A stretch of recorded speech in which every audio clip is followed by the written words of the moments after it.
میں نے دیکھا کہ وہ نشان قبرستان کی جانب جا رہے تھے۔ مجھے قبرستان سے ڈر لگتا تھا کہ اچانک مجھے پولیس کی گاڑی کے آنے کا شور سنائی دیا تو میں واپس اکبر کے گھر کی طرف چل دیا۔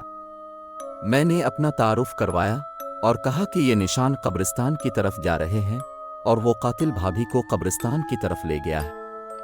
انسپکٹر نے اپنے ساتھ 2 آدمی لیے اور باقی وہاں شواہد اکٹھے کرنے لگے۔ ہم قبرستان داخل ہو گئے تھے۔ قبرستان بہت ہی قدیم معلوم ہوتا تھا۔ میں پہلے اس قبرستان نہیں آیا تھا۔ قبریں ٹوٹ پھوٹ کا شکار تھی۔ پاؤں کے نشان اب ہمیں نہیں مل رہے تھے۔ ہم لوگ ادھر ادھر پھر رہے تھے۔ انسپکٹر صاحب نے پوچھا، کیا اکبر کی کسی سے ذاتی دشمنی تھی یا کوئی کاروباری دشمنی وغیرہ تو نہیں تھی؟ انسپکٹر صاحب، اکبر بہت ہی شریف اور خاندانی انسان تھا۔ اس کی کسی سے کیا دشمنی ہو سکتی ہے؟ میں نے ان کو جواب دیا۔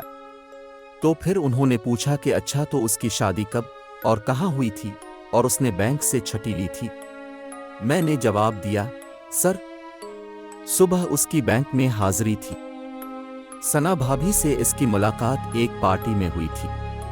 اس بات کو 2 ہفتے ہو گئے تھے۔ گویا ان دونوں نے 2 ہفتوں کے اندر اندر شادی بھی کر لی۔ انسپکٹر نے حیران ہوتے ہوئے پوچھا، جی انسپکٹر صاحب، ثنا اس دنیا میں اکیلی تھی۔ ماں باپ ایک حادثے میں فوت ہو چکے تھے۔ اس کے چچا نے اس کو پالا تھا، اس لیے انہوں نے شادی میں دیر نہیں کی۔ وہ کہاں رہتے ہیں؟ انسپکٹر نے پوچھا۔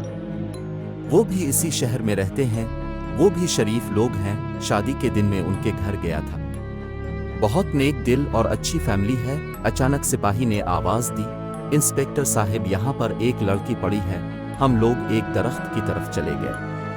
وہاں کافی تعداد میں درخت تھے اور ایک درخت کے نیچے ثنا بھابھی پڑی ہوئی تھی۔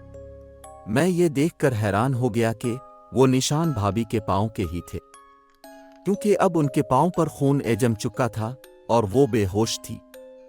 انسپکٹر صاحب نے گاڑی والے کو کال کی، وہ قبرستان کے پاس گاڑی لے آئے۔ ہم بھابھی کو اٹھا کر قبرستان سے باہر آ گئے۔ گاڑی وہاں پہلے سے ہی موجود تھی۔ پھر ہم ان کو ہسپتال لے آئے۔ بھابھی کافی دیر سے بے ہوش تھی اور اب وہی سارا ماجرا بتا سکتی تھی کہ اکبر کا قاتل کون ہے اور وہ قبرستان میں کیسے آئی تھی۔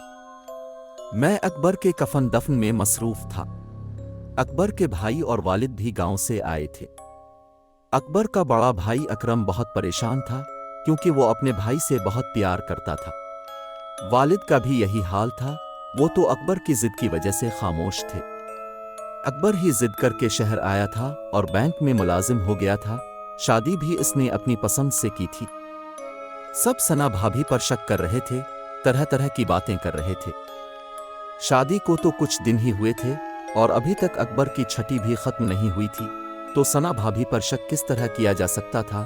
کیونکہ جب تک اب کسی سے ملتے جلتے نہیں، اب کو کیسے معلوم ہوگا کون کیسا ہے، اس کی طبیعت کیسی ہے؟